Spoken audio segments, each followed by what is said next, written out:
नांदेड नागपूर महामार्गावर रास्ता रोको करण्यात आलाय। दाभडजवळ अर्धापूरमधील ग्रामस्थांनी हे आंदोलन केलंय। महामार्ग त्यामुळे ठप्प झालाय आणि वाहनांच्या लांबच्या लांब रांगा लागल्यात। नांदेड नागपूर महामार्गावरून ही बातमी आपल्यापर्यंत पोहोचतीये। रस्ता ओलांडताना दोघांचा मृत्यू झालाय आणि त्यामुळे ग्रामस्थ आक्रमक झालेत। महामार्गावर भुयारी मार्ग करावा अशी मागणी हे ग्रामस्थ करतात। दाभड, बामणी आणि सेलगाव या 3 गावातील ग्रामस्थांनी हा रास्ता रोको केलाय आणि जवळपास तासाभरापासून अधिक वेळ झालाय हा महामार्ग आता ठप्प आहे।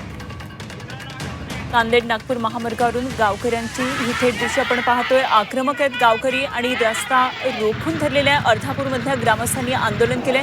त्यामुळे वाहनांच्या लांबच्या लांब रांगा लागलेल्या आहेत। या ठिकाणी महिलांनी रस्त्यावर ठिय्या मांडलेला आहे। ग्रामस्थ या ठिकाणी आक्रमक झालेले आपल्याला पाहायला मिळतात।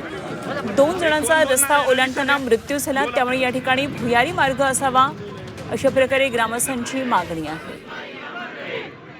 मित्रांनो, आज आपण सतीश मोहिते आमचे प्रतिनिधी आपल्याबरोबर जोडले गेलेत। आणखी सविस्तर तपशील जाणून घेऊया। सतीश, नांदेड नागपूर महामार्ग रोखलाय, ग्रामस्थ आक्रमक झालेले दिसतात, काय नेमकी मागणी आहे त्यांची?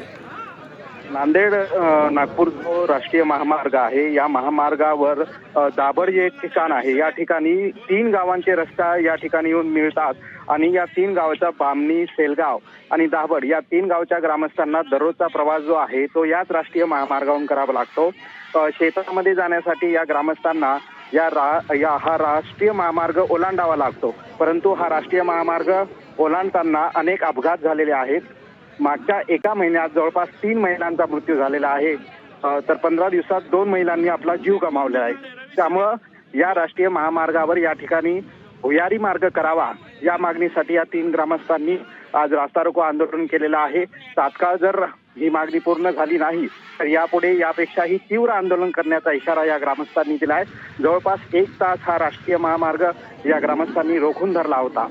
त्यानंतर पोलिसांनी हस्तक्षेप करत वाहतूक आता सध्या सुरळीत केलेली आहे। ठीक, सतीश, धन्यवाद दिलेल्या या सगळ्या सविस्तर माहितीसाठी। तर वाहतूक आता सुरळीत झालेली आहे, मात्र ग्रामस्थांचा आक्रमक पवित्रा आपल्याला पाहायला मिळतो।